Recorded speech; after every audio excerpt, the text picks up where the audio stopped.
আজকে মাথা ব্যথা নিয়ে খুব গুরুত্বপূর্ণ একটা সতর্কতা জানাতে ভিডিও করছি। কয়েক সপ্তাহ আগে আমি একজন রোগী দেখি যার স্ট্রোক হয়েছিল, অর্থাৎ ব্রেইনে রক্তক্ষরণ হয়েছিল। তার মাথায় এক ধরনের ব্যথা হয়, কিন্তু তিনি জানতেন না যে ওই মাথা ব্যথা ব্রেইনে স্ট্রোকের লক্ষণ। মাথা ব্যথা আস্তে আস্তে কমে, তাই তিনি আর হাসপাতালে আসেননি, ডাক্তারের সাথে আলোচনাও করেননি। কিন্তু কয়েকদিন পরে তার খিঁচুনি শুরু হয়। এই পর্যায়ে পরিবার তাকে হাসপাতালে নিয়ে আসে। তখন আমরা কিছু পরীক্ষা করে দেখতে পাই তার ব্রেইনে রক্তক্ষরণ হয়েছে, স্ট্রোক হয়েছে। সব ধরনের চিকিৎসাই দেয়া হয়, কিন্তু তিনি না ফেরার দেশে চলে যান। তবে তিনি যদি আগেই হাসপাতালে আসতেন, প্রথম যখন মাথা ব্যথা হয়েছিল, তাহলে বেঁচে যাওয়ার সম্ভাবনা বেশি থাকত। আজকের ভিডিওটি করছি ওই মাথা ব্যথাটা ভালো করে বুঝিয়ে ও চিনিয়ে দিতে, যাতে আপনার প্রিয়জনের বা আশেপাশের কারো যদি এই ধরনের মাথা ব্যথা দেখা দেয়, তখন সঠিক পদক্ষেপটা নিতে পারেন, সময় মতো হাসপাতালে গিয়ে চিকিৎসা নিতে পারেন। তাহলে শুরু করি। আমাদের সবারই কম বেশি মাথা ব্যথা হয়। নানা কারণে মাথা ব্যথা হতে পারে। একটু পানি কম খেলে, একবেলা খাবার না খেলে, অনেক ক্লান্ত থাকলে, ঘুম কম হলে মাথা ব্যথা করতে পারে। প্রায় 150-র মতো মাথা ব্যথার ধরন আছে। এগুলোর বেশিরভাগ মাথা ব্যথাই দুশ্চিন্তার কারণ না, এমনিতেই চলে যায়। কিন্তু এক ধরনের মাথা ব্যথা হলে সেটা খুব দ্রুত মৃত্যুর মুখে ঠেলে দিতে পারে, তাই এটা কোনো মতেই এড়িয়ে চলা যাবে না। সেটা কি ধরনের মাথা ব্যথা? শুরুতে যে রোগীর কথা বলেছিলাম সেখানে ফিরে যাই। তিনি প্রতিদিন সাধারণত যা যা করেন সেদিনও তাই করছিলেন। মাথা ব্যথা যখন শুরু হয়, তখন তিনি চেয়ারে বসে বসে বই পড়ছিলেন। এই অবস্থায় হঠাৎ করে মাথার পেছন দিকে প্রচণ্ড ব্যথা শুরু হয়। মনে হয় যেন কেউ হঠাৎ করে মাথায় একটা ইট দিয়ে বাড়ি দিয়েছে।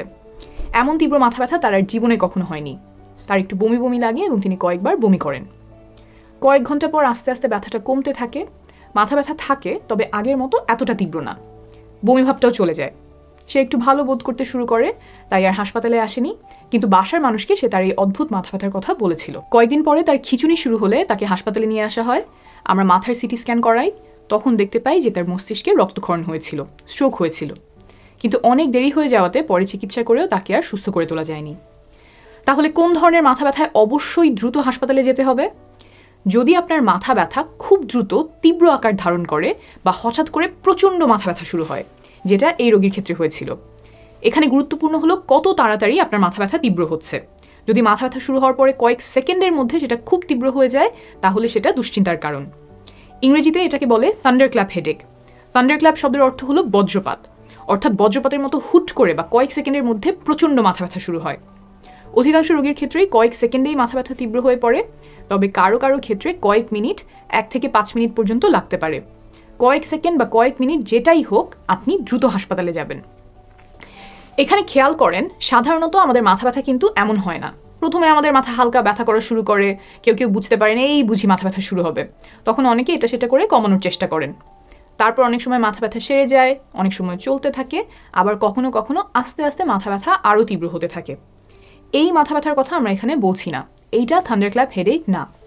শুরুতেই খুব তীব্র মাথা ব্যথা হলে, কয়েক সেকেন্ড বা কয়েক মিনিটেই প্রচণ্ড হলে, সেটাকে থান্ডারক্ল্যাপ হেডেক বলি।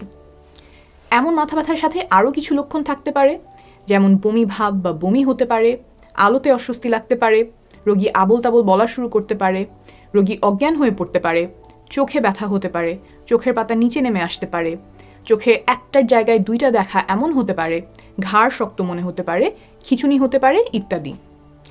এই মাথা ব্যথার সাথে যদি আর কোনো লক্ষণ নাও থাকে, তাও দ্রুত হাসপাতালে যাবেন, কারণ কিছু রোগীর শুধুমাত্র এই থান্ডারক্ল্যাপ মাথা ব্যথা ছাড়া আর কোনো লক্ষণ থাকে না, কিন্তু তাদের মস্তিষ্কে রক্তক্ষরণ হয়েছে এবং দ্রুত চিকিৎসা প্রয়োজন। এই জায়গাটাতেই অনেক রোগী ভুল করে।